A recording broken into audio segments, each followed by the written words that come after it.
Session 8. The session was going particularly well.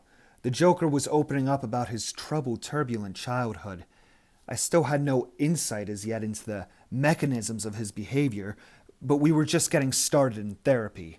The important thing was that I felt that we were beginning to make progress toward a viable physician-patient relationship. Then he started with the crummy one-liners again. You know, Dr. Lewis, I was the kind of student who made my teachers stay after school. Get it? I was an honor student. I was saying either, yes, Your Honor, or no, Your Honor. Get it? When I was a kid, I was so tough. I got thrown out of every reform school in the country. Can we try to be serious just for a moment? Don't worry, Doc. I know you're trying. In fact, you're very trying. Get it? That did it.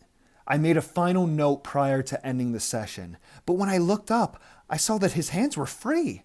He was holding out a deck of playing cards. Pick a card, he said.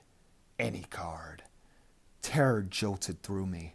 I shouted for the guards. By the time they reached us, the Joker's hands were back in the chains. The deck of cards remained between us on the table. Never mind, I told the guards. After all, he hadn't tried to harm me. Maybe this was an opportunity to gain his confidence, which might put us on the quickest road to meaningful therapy. False alarm. As they returned to their post outside the door, the Joker looked at me curiously. I picked up the deck and shuffled through it. All Jokers. How do you get these things smuggled in? I've told you I'm the clown prince of crime, I know. A regular modern-day Mabuse. Ah, the doctor's a movie buff. Well, yes, I suppose I could be compared to Dr. Mabuse on a superficial level, but I am his superior in every way. Dr. Mabuse was a piker compared to the Joker. More narcissism. It was wearying. But you're real, I said. Mabuse was fiction. He didn't have to worry about running up against Batman. I knew immediately that I'd struck a nerve. Something changed in the Joker's eye and demeanor.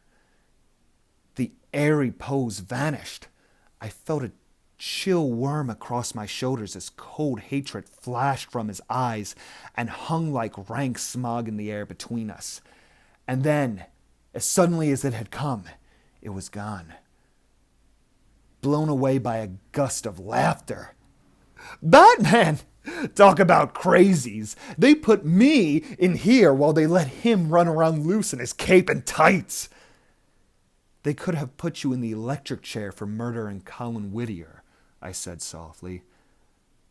I almost said should instead of could. I'd have to be more careful.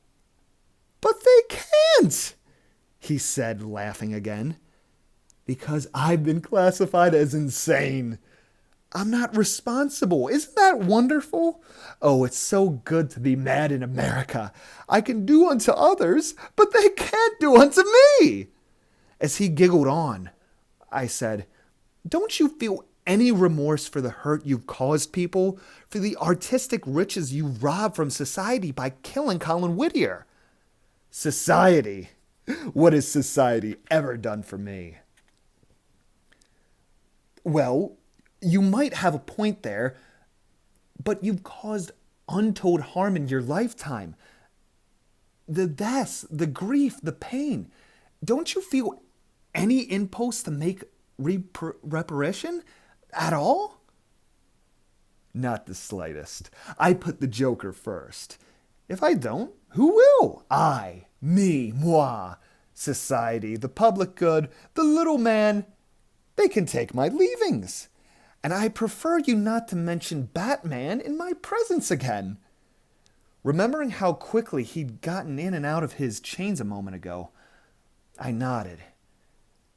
And by the way, he said, how does the lovely Dinah like the new car?